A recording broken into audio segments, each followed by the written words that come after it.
You ask Tiger to solve. This deals with linear equations with one unknown. The final result is x equals 6. Let's solve it step by step. Group all constants on the right side of the equation. Add 2 to both sides.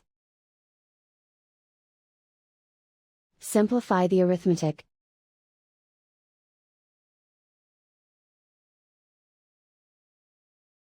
Isolate the x. Divide both sides by 8. Simplify the fraction. Find the greatest common factor of the numerator and denominator. Factor out and cancel the greatest common factor. And so the final result is x equals 6.